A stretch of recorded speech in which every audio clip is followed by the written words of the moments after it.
evening. My name is Marvin Davis. I am the Chief Financial and Operations Officer of the organization. You met earlier Joanna Quiros, who is my co-COO. I like to call her my partner in crime. I've been here for a little over 15 years. It seems like a long time, but not really. When I started here, the organization, I think you even hear someone saying $1 million. When I started here in 2004, it was 94. We were literally a $7 million agency. Over those 15 years, we have grown to $30 million.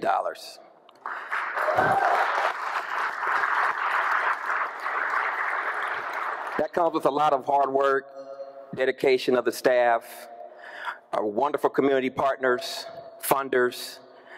Again, we're so grateful that you're here and that you've been able to provide such great support.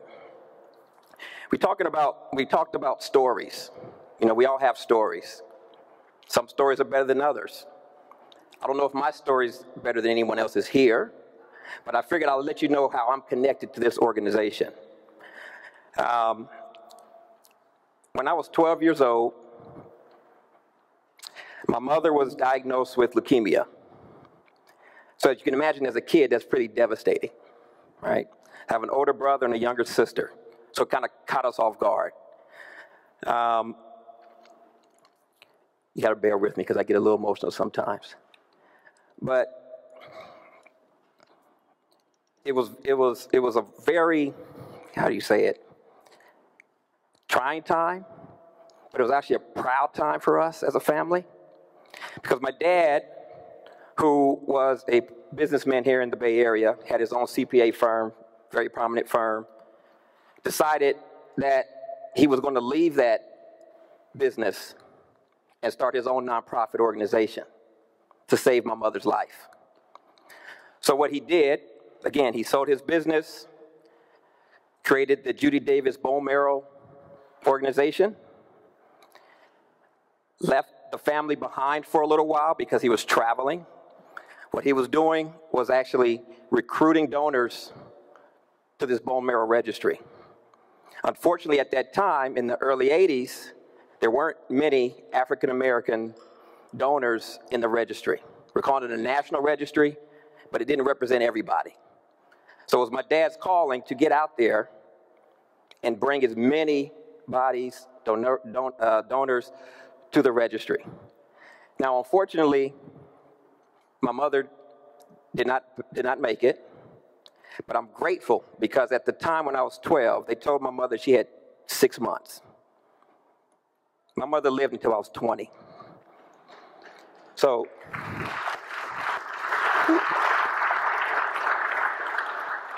I think about that, and I think about, you know, of course, she didn't get a bone marrow transplant, but I think what my dad was doing, what others were doing around her in the community to try to build it, kind of kept her alive.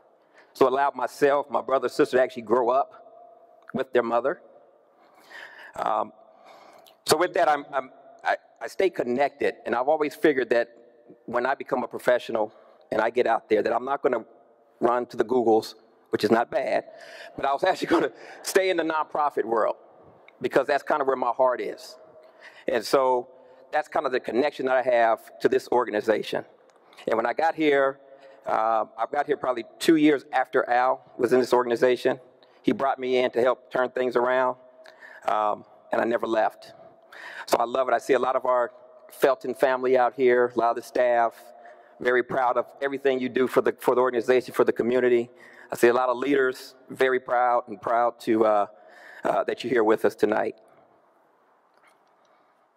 So as many of you know, as a nonprofit, in the nonprofit world, you're only as strong as your partnerships, right? Now, as a CFO, I also know you're only as strong as your financial partnerships as well. So with that, I am honored to present the Felton Community Bridge Builder Award to Bridge Bank. They believe in serving the community, supporting visionary strategies, and investing in innovative organizations like Felton. I'd say about a year ago, one of our strategic goals has been finding ways to sustain our organization. So with the graciousness of the board and those around us, we had actually decided that we wanted to buy a building. Now, thinking about a nonprofit trying to buy a building is pretty daunting, right? We're living paycheck to paycheck for the most part. But we had an opportunity with Bridge Bank to make this work. After many, many months and weeks, hours, working with Fred Voss and his wonderful team at Bridge Bank, we were able to get a deal done last August for the campus in Alameda that used to be called Argosy University. So right now, that's where a lot of our administration is. We have some programs there, but we're just very proud of that building and the partnership that we have with Bridge Bank.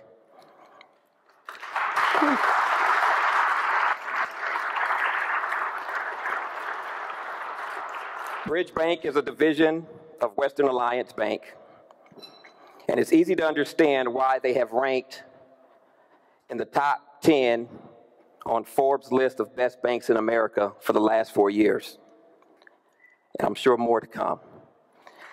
Please join us in congratulating Fred Voss, Executive VP and Regional President of Bridge Bank, for the Felton Community Bridge Builder Award.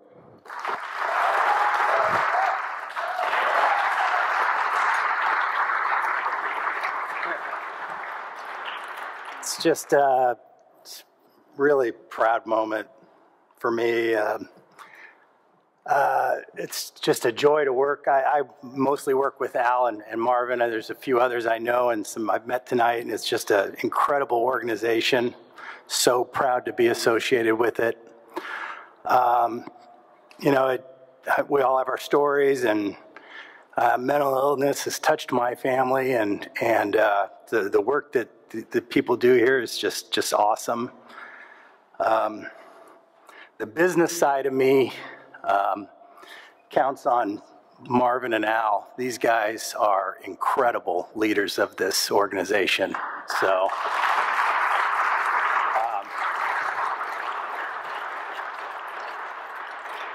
just real quick, I mean, you go to a breakfast with Al, and wow, it's streaming. He's got ideas.